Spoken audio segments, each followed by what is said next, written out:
नमस्कार, मैं हूं आपका दोस्त विजय विद्रोही और आप देख रहे हैं अनकट। तो उत्तर प्रदेश में मुख्यमंत्री योगी आदित्यनाथ को गोरखपुर विधानसभा सीट सदर से एक प्रतिद्वंदी मिल गया है।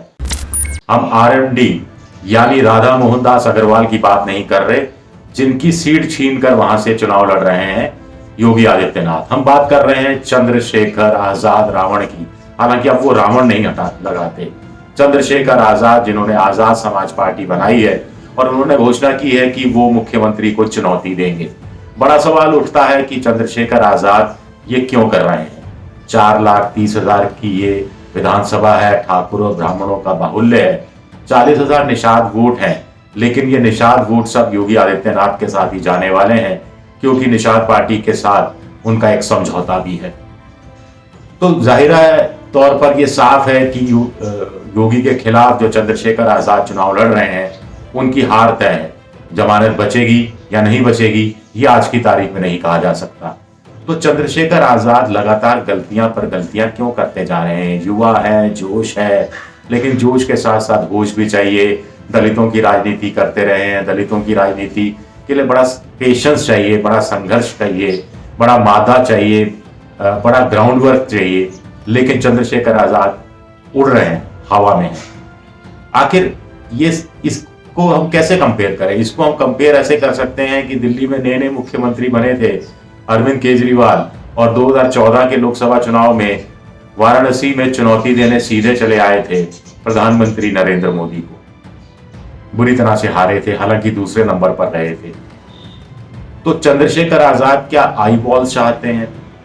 क्या वो थोड़ा लाइमलाइट में आना चाहते हैं, सुर्खियों में आना चाहते हैं, टेलीविजन चैनलों पर खबर चलती रहे, इस बहाने उनकी आजाद समाज पार्टी का कुछ ना कुछ प्रचार प्रसार होता रहे, ये वो चाहते हैं? या वो दलितों की राजनीति को लेकर गंभीर है?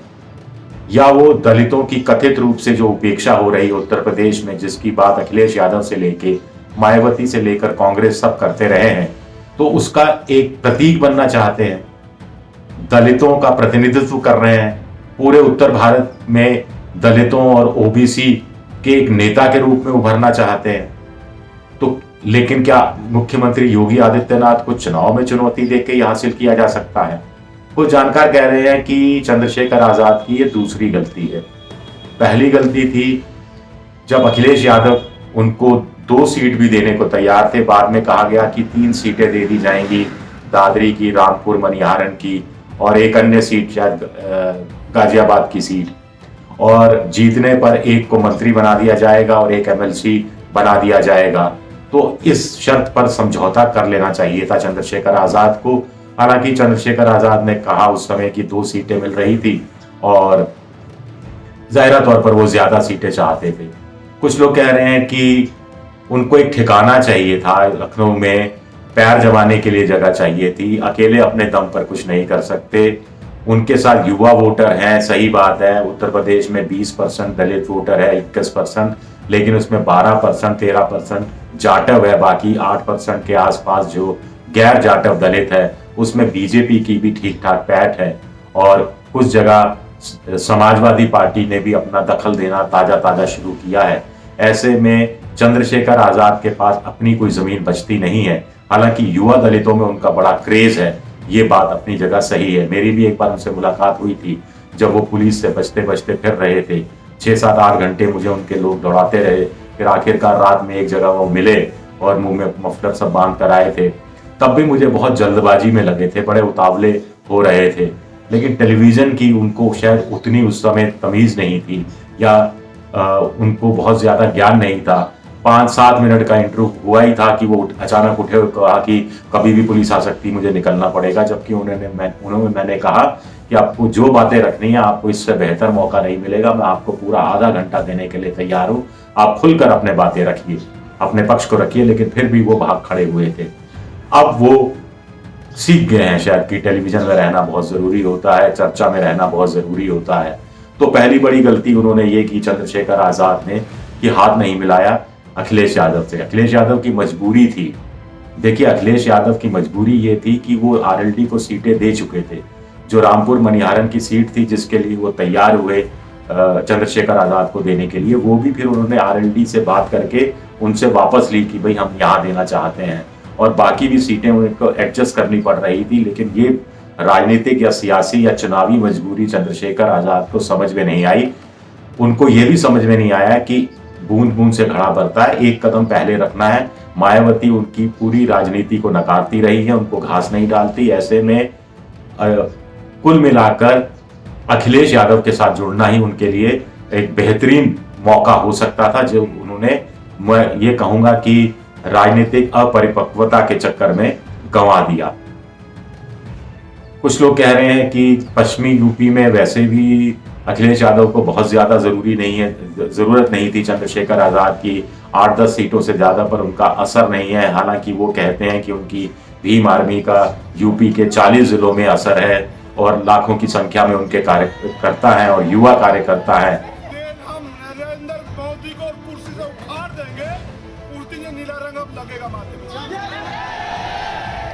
में। सबसे बड़ी बात थी चंद्रशेखर आजाद की, उन्होंने दलितों की जो राजनीति बिल्कुल गैर पारंपरिक तरीके से की, कि द ग्रेट चमार उन्होंने लिखवा दिया। देखिए, चमार शब्द का प्रयोग वर्जित है, लेकिन चूंकि उन्होंने ये लिखाया था और वो बोलते रहे कि मेरे पिताजी स्कूल में मास्टर थे और सब कहते थे कि ये मास्टर जी जो है ना, ये चमार है, तो दिल में बड़ा दर्द उठता था। और फिर उन्होंने वकालत की, अमेरिका जाना चाहते थे आगे पढ़ाई के लिए, लेकिन वो सब छोड़ा और फिर वो राजनीति में पूरी तरह से उतर आए। जगह जगह संघर्ष करते रहे, सीएए का विरोध किया, बाकी कुछ जगह और विरोध किया, एनएच से उनके खिलाफ लगा, कई महीनों उनको जेल में बंद रहना पड़ा, जेल में भी उनकी हालत बहुत खराब हो गई थी। ये सारा संघर्ष उनके साथ जुड़ा हुआ है, ये बात अपनी जगह सही है। यही संघर्ष के कारण बड़ा युवा भी उनके साथ जुड़ा है। लेकिन अलग से आप क्या कर पाएंगे? आपको अखिलेश यादव के साथ जुड़ना चाहिए था, 2 सीटें ही सही, 3 सीटें ही सही, उस पर भी आपको सहमति व्यक्त करनी चाहिए थी। हालांकि कुछ लोग कह रहे हैं कि अखिलेश यादव ने गलती कर दी, परसेप्शन का सवाल है, छवि का सवाल है, और ऐसे में अगर ये चंद्रशेखर रावण आजाद उनके साथ जुड़ते तो उनको फायदा ही होता और दलित वोटों में कुछ और सेंधमारी वो कर सकते थे, ये बात कही जा रही है। हालांकि कुछ जानकारों का कहना है कि चंद्रशेखर रावण अब अपने दम पर चुनाव में खड़े होंगे तो वो थोड़ा बहुत काटेंगे वोट मायावती का और थोड़ा बहुत वोट काटेंगे बीजेपी का, और इससे परोक्ष रूप में फायदा अखिलेश यादव को होगा। और अखिलेश यादव ने इसलिए भी चंद्रशेखर आजाद को ज्यादा मुंह नहीं लगाया और 2-3 सीटें की बात इसलिए कही कि बात भी रह जाएगी, मान भी रह जाएगा, सम्मान भी रह जाएगा, और इतनी सीटों पर वो सहमत नहीं होंगे तो मैं अपनी तरफ से कह दूंगा कि भाई हम तो इतना कुछ करना चाह रहे थे, अब यही नहीं माने तो हम क्या करें। तो कुल मिलाकर ये कहानी वहां रही कि जानकार कहते हैं कि चंद्रशेखर आजाद ने गलती की नहीं जाकर, और दूसरी मुझे लगता है कि वो गलती कर रहे हैं। और कुछ जानकारों का कहना है कि योगी आदित्यनाथ को चुनौती देकर आखिर वो क्या ऐसा साबित करने वाले हैं जिससे दलितों को फायदा हो जाएगा, दलितों का उत्थान हो जाएगा, दलितों की सीट बढ़ जाएगी, दलितों की जो समस्याएं हैं वो पुरजोर तरीके से उठने लग जाएंगी। और ये सारा का सारा दलित अगर मान लिया जाए पूरा इकसार चंद्रशेखर आजाद की झोली में गिरता है तो भी वो कितनी सीटें निकाल पाएंगे? पहली बात तो ये संभव है नहीं, और इसलिए मुझे लगता है कि चंद्रशेखर आजाद ने दूसरी गलती की है।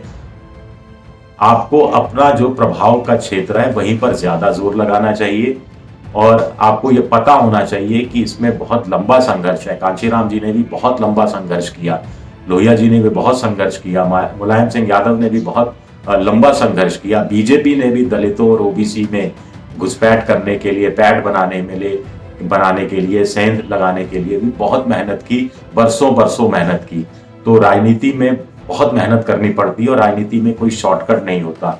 ये सुर्खियां बटोरने के लिहाज से सही है कि आप योगी आदित्यनाथ के खिलाफ लड़ रहे हैं, लेकिन यहाँ भी आप कितनी सुर्खियां बटोर पाएंगे? और उन सुर्खियों का आपका जो दलित समुदाय है जिसके लिए आप संघर्ष करना चाह रहे हैं या करते हुए दिखाई देना चाहते हैं, उसका आप कितना भला कर पाएंगे? ये भी एक बड़ा सवाल उठता है। शुक्रिया, बहुत बहुत शुक्रिया।